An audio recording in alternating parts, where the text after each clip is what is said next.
E aí galera, aqui quem fala é o Primo Flamenguista e no vídeo de hoje vai ser falado aí sobre as vendas do Flamengo, as vendas dos jogadores do Flamengo aí nos últimos anos, certo? Vamos aí ver esse vídeo falando sobre essas vendas. Só lembrando que o vídeo, o crédito aí é da Jovem Pan Esportes. O link do vídeo completo na íntegra vai estar na descrição aí, certo?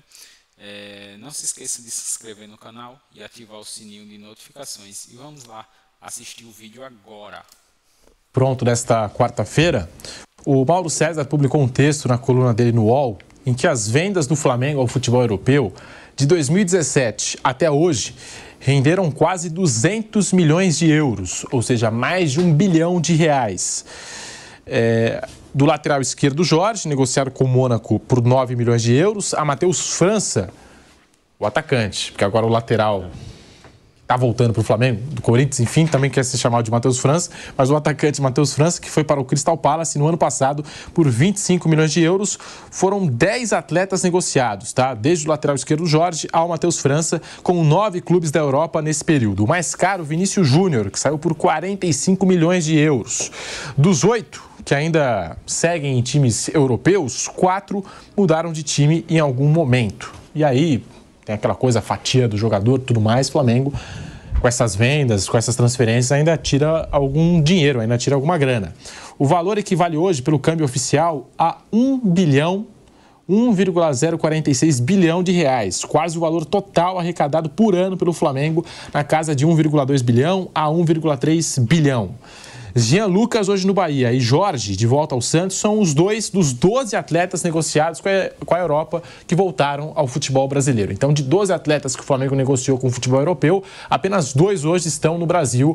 O Jean Lucas no Bahia e o Jorge, que está de volta ao Santos. Mauro César, ontem a gente até comentava aqui no programa, o Flamengo ultrapassando aí a casa de R$1 bilhão em receita, e você trazendo esse detalhe que a venda de atletas também rendeu, acho que até mais do que o esperado. É um valor muito bom que o Flamengo consegue arrecadar com as suas vendas, Mauro. E esses são jogadores que foram para o futebol europeu, que foram tem outros menores que foram para outros mercados, né, e que também renderam aí dinheiro ao Flamengo. Por exemplo, o Natan foi vendido para o Bragantino, depois seguiu para a Itália, né, e o Flamengo ganhou aí uma grana na venda do Natan, depois ganhou na venda para a Itália. Tem o Yuri César, tem vários jogadores que foram vendidos para outros mercados. Isso acho que mostra que mesmo o time que tem mais dinheiro no Brasil, ele depende, no futebol brasileiro é assim, muito de revelar jogador e vender bem esses jogadores. É isso que faz. O Palmeiras também vende bastante jogadores. Eu acho que isso mostra que faz parte da estrutura de um clube brasileiro para ele ser autossustentável e ter condições de investimento, revelar jogadores e vender bem esses jogadores, né? No caso do Flamengo, a política sempre tem sido essa. Vende e com isso viabiliza a contratação de outros jogadores mais prontos. E muitos deles são utilizados, né? O Paquetá jogou no profissional, o Vinícius Júnior jogou no profissional, agora o João Gomes foi campeão da Libertadores como titular do Flamengo, o Matheus França chegou a jogar algumas partidas e acabou sendo negociado. Então, acho que é aquela coisa de usar o jogador por um período, vai te dar um retorno técnico e vender. É como funciona o futebol brasileiro. E tem uma outra questão também, que é muito difícil você... Agora sim, uma coisa aí, um ponto que ele citou, né, do futebol brasileiro, se nós pararmos para pensar, não é somente no futebol brasileiro, é na maioria das ligas, né? Você revela os jogadores, vende mais caro e compra jogadores de meia idade, que vem ali para suprir a necessidade do elenco e que não vai sair de forma tão rápida, né, do clube. Assim, nós vemos hoje as dificuldades que o Flamengo mesmo, vamos supor assim, um exemplo, para vender Gabigol. Hoje é bem difícil conseguir esse processo de venda. Por quê? Porque é um jogador que para o mercado brasileiro ele está caro e para o mercado europeu eles não querem, porque ele já é considerado um jogador velho, certo? Então, dificilmente vai para um mercado europeu, beleza? Então, assim, só para dar esse, entre aspas, e vamos continuar aqui, então. Muita gente fala, por que não fica com um garoto, vai contratar um jogador de fora? É muito difícil você impedir que um atleta jovem, que tem a proposta de um time europeu, vá para esse novo clube. né? Porque é o que seduz os caras. Um garoto começando no futebol, de repente não vai ter outra chance dessa, aparece uma chance agora, sabe lá se vai aparecer outra. E cada vez mais as chances, boas chances, são dadas a jogadores muito jovens. Até antes de fazer 18 anos, no caso do Rodrigo, do Vinícius Júnior, do Renier e do Endrick agora, por exemplo, né? Que são jogadores que já foram negociados antes de fazer 18 anos, por isso mesmo o Endrick ainda não pôde viajar. Quando fizer 18 anos no meio do ano, Real Madrid. Então, isso mostra que realmente é muito importante para qualquer clube brasileiro, independentemente do seu patamar financeiro momentâneo, revelar jogadores e negociá-los bem. Vanderlei Nogueira, Bruno Prado está aí. A venda de atletas para a Europa. A gente não está contabilizando outros mercados. Para a Europa, as vendas do Flamengo renderam mais de R$1 bilhão aos cofres da equipe rubro-negra, Vanderlei. Então, é o produto que tem para vender, né? E fica aquela história que os dirigentes ficam torcendo para valer, e os jogadores também, seus agentes, claro, torcendo para o telefone tocar. E quando tem jogadores importantes, a gente sabe quando a base é boa, né? Jogadores jovens, a base é boa, muitos não serão usados. Eu tenho citado muito exemplo do Palmeiras aqui, mas poderia citar outras equipes também que têm uma boa base, mas a do Palmeiras comprovadamente tem uma base muito boa. E tem um elenco lá, tem um estoque de jogadores e muitos não serão utilizados pelo time principal. Né? Porque em alguns momentos não há espaço mesmo. Em outros, há preferências, o técnico não aproveita muito. Então, são poucos que vão ilustrar e apresentar um grande espetáculo diante dos olhos da própria torcida. Né? Aí está o Endrick não foi tão aproveitado como deveria. Mas outros jogadores saíram da base e o Palmeiras vendeu, né? Fez negócios, pode emprestar, depois pode trazer de volta.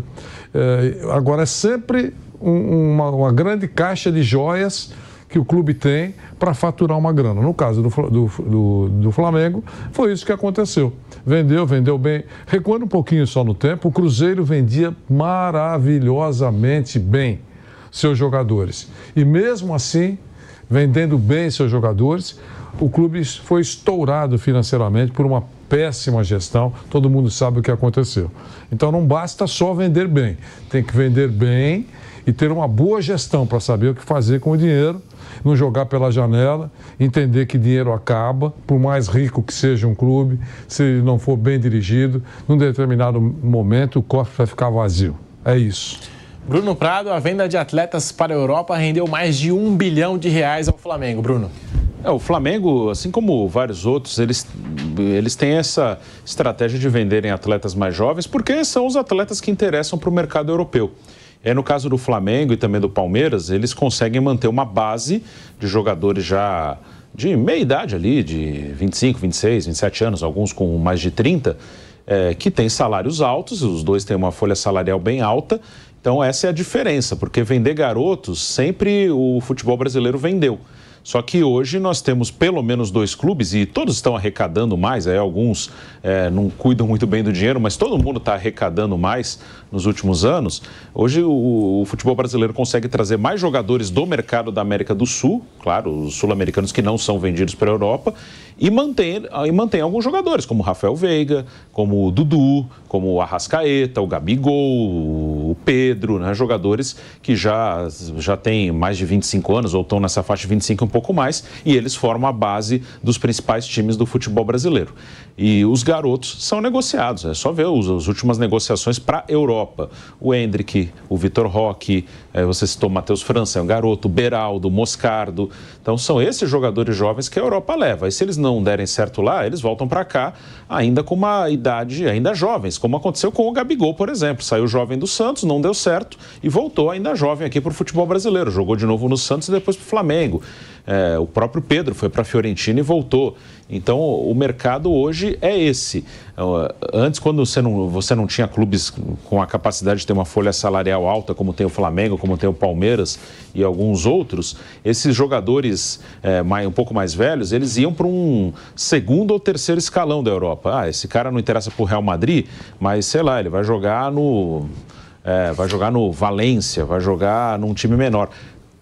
Para esses caras que jogam no Flamengo e no Palmeiras principalmente, ganhando um belíssimo salário aqui no Brasil, titulares, estrelas dos times, disputando o título todo ano, com o salário europeu aqui, eles não vão para esse segundo escalão, que é quem tem interesse. Esses times de primeiro nível vêm buscar os garotos. Quando o cara passa de 22, 23, já não está interessando para os times de primeiro nível da Europa. Pronto, galera. A gente viu aí eles falando, né, sobre essa questão das vendas, né, de Flamengo e dos demais clubes do Brasil que tentam vender os jogadores bem jovens, né, e consequentemente trazer jogadores de meia idade, exatamente por aquilo que eu falei, né, porque tipo o mercado para fora fica mais difícil e o mercado para dentro fica muito restrito, porque o Flamengo, Palmeiras pagam altos salários aos jogadores, então dificulta muito essa troca de um jogador de ir para um clube ou ir para outro, beleza? Não se esqueça aí de se inscrever no canal, ativa o sininho de notificações e é nóis, até o próximo vídeo.